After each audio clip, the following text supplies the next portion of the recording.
আমাদের নিজেদের এলাকাতেই এত সুন্দর একটা আঙ্গুরের বাগান আছে, মনে হয় যেন একদম বিদেশে চলে আসছি। বাজার থেকে আজকে এক ব্যাগ ভর্তি আঙ্গুর নিয়ে নিয়েছি। আজকে বিকালে আমি সুন্দর এই পিঙ্ক কালার বোরখাটা পরে নিচ্ছি, একটু কমফোর্টেবল ভাবে বের হতে ইচ্ছা হলো, তাই আর কি আজকে বোরখা পরে রেডি হলাম। পিঙ্ক কালার এই সুন্দর বোরখাটা কিন্তু আমার বিজনেস পেজ মাহাতে তোমরা পাবা মাত্র 999 টাকায়। প্রিন্টেড এই সুন্দর বোরখাগুলো কিন্তু রেগুলার ইউজের জন্য একদম পারফেক্ট আর খুবই লাইট ওয়েট, খুব কমফোর্টেবল, সেজন্য আজকে এটা পরে রেডি হলাম। তবে ভাবি আজকে সুন্দর একটা শাড়ি পরছে, দুজনে রেডি সেডি হয়ে বের হয়ে পড়লাম। ভাবি তো এই প্রথমবার আঙ্গুর বাগানে যাচ্ছে ঘুরতে। ভাবি নাটোরে আসার পর থেকে বলতেছিল আঙ্গুর বাগানে ঘুরতে যাবে, আর ফাইনালি আজকে তাদেরকে নিয়ে যাচ্ছি। আর আজকের ওয়েদারটাও মাশাআল্লাহ এত বেশি সুন্দর। এই সুন্দর ওয়েদারে আমরা যাচ্ছি নাটোর সদরের কান্দিভিটাতে, সেখানে মেনলি আঙ্গুর বাগানটা। বাসা থেকে আমাদের আসতে 10 মিনিটও সময় লাগলো না। আর এই যে সেই আঙ্গুর বাগান, বিশাল বড় এই প্রজেক্টের মধ্যে মেনলি আঙ্গুর বাগানটা। এর আগে গত বছর আমি আসছিলাম, আর এই বছর আবারও আসলাম। বাহির থেকে এই জায়গাটা দেখলে আসলে বোঝা যায় না ভিতরটা এতটা বেশি সুন্দর। ভিতরে ঢুকলে মনে হয় পুরো একদম বিদেশে চলে আসছি, তবে এটা আমাদের এলাকা। যাই হোক, ভিতরে ঢুকতে একদম ওয়াও একটা রিয়াকশন দিলাম। মাশাআল্লাহ মাশাআল্লাহ, আল্লাহর সৃষ্টি কতটা সুন্দর। কালারফুল আঙ্গুরগুলো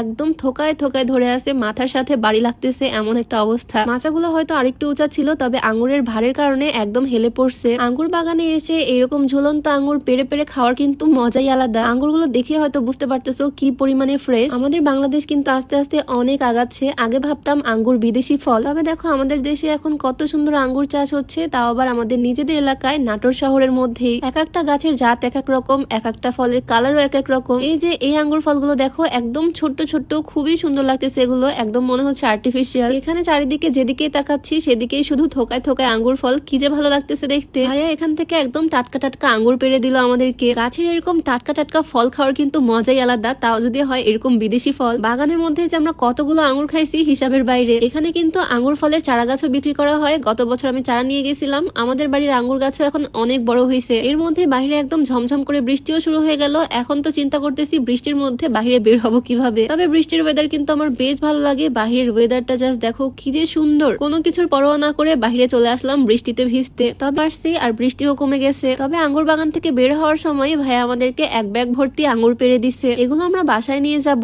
এইদিকে আকাশ দেখে তো মনে হচ্ছে আবারও বৃষ্টি নামবে, এত সুন্দর ওয়েদার মাশাআল্লাহ। ভাবলাম আমার বোরখাটার সুন্দর কিছু শুট করি, ছবি তুলি, তবে এত বাতাস হচ্ছে আমি তো ঠিক মতো দাঁড়াতেই পারতেছি না। এই সুন্দর আবায়াটা তোমরা আমার বিজনেস পেজ মা ছবি তুলবো, ভিডিও করবো, সেইটাই পারতেছি না। বাতাসে তো মনে হচ্ছে একদম উড়িয়ে যাচ্ছি। শুধু বাতাস না, এর মধ্যে আবার ঝড় বৃষ্টিও শুরু হয়ে গেল। তোমাদের ভাইয়া তো আমাকে আর ভিজতে দিবে না, এখন দৌড়ায় যাচ্ছি গাড়ির মধ্যে। বৃষ্টিতে তো আমাদের গাড়ি একদম ধুয়ে চকচকা হয়ে গেছে। বৃষ্টির এই সুন্দর ওয়েদারে গাড়িতে করে আমরা চলে আসলাম সুন্দর এই জায়গায়। এখানকার চা অনেক মজা, এখান থেকে চা খেলাম, তারপর আবার দোস্তর সাথে সবাইকে নিয়ে চলে আসলাম রেস্টুরেন্টে। যাই হোক, আজকের দিনটা বেশ ভালো কাটালাম, ছোট্ট করে তোমাদের সাথে ভিডিও শেয়ার করলাম। দেখা হবে তোমাদের সাথে নেক্সট ভিডিওতে। সবাইকে আল্লাহ হাফেজ, আসসালামু আলাইকুম।